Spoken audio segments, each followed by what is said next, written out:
Today we're taking a quick look at my compact cinema rig for the Sigma FP. But first, if you're new to the channel, my name is Anton, and on this channel we talk about filmmaking, specifically filmmaking gear, tutorials, and a look at the projects that I'm working on.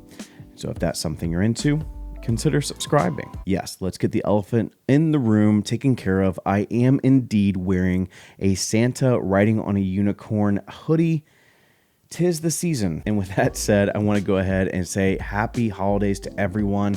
Whatever you may celebrate, I hope you guys are having a fantastic time with friends and family. But with that, let's go ahead and dive into breaking down my compact cinema rig for the Sigma FP. Starting first with the core of the rig, which is based as usual around a small rig cage. Now this cage may be discontinued from small rig.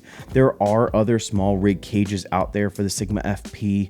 What I'm going to do is I'm going to try to look for a comparable rig, and I'll include that in the description below. But this is the core of the rig. It is basically a full cage for the Sigma FP, and on the cage, specifically on the left hand side, I do have a sprig to help with cable management that we'll talk about here in a second. Now going from the core of the rig, on the left side of the rig, I am using the EVF11, and that's what I'm using for my viewfinder. Now I have talked about the EVF11 before briefly. It is really an amazing EVF in and of itself, but it really enhances the overall experience of the Sigma FP and the FPL if you are working at the FPL. And I should say that this rig should be interchangeable with the FPL. But that said, this allows for me to do a couple of things.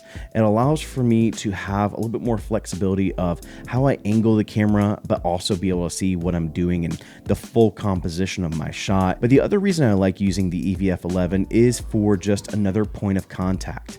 And that will be something that we talk about a couple different times when talking about this rig, because having multiple points of contact is primarily how I'm controlling any type of micro jitter or shakes that I don't want coming from the camera. I do want to mention that on the EVF, I am using the camera strap clips that come with the Sigma FP, and I am attaching that to a Peak Design camera strap. And so with the EVF11 and the way I've been wearing my camera strap, it really has helped for overall steady footage. Now moving on to storage, I am using just a normal Samsung T5 SSD, but the big thing that has changed for me is what mount I'm using. For the longest time, I was using just a small rig SSD clamp holder for the rig, and I may still use that when I have to mount an audio solution on the camera, but something I've moved to is actually using a Nicey rig SSD holder, which does screw onto the cage of the Sigma FP and actually lowers the SSD closer to the rig, and so that really creates a more compact system. But another thing that's nice about this SSD holder is it does have a place for a 15mm rod, which does allow for me to run the SSD cable through it to help with cable management. And so I actually have the cable running from the SSD on the right hand side of the FP, and I thread the cable through that 15mm rod holder into the left side front portion of the Sigma FP, which is where that sprig is. I'll thread the cable through the sprig and then ultimately run it right into the EVF11. And so that's my compact cinema rig for the Sigma FP. If you guys do have any questions, or if something wasn't clear, let me know in the comments below. But as always, thank you all for joining. Go and find your journey. Go embrace life. Peace. Happy holidays, y'all.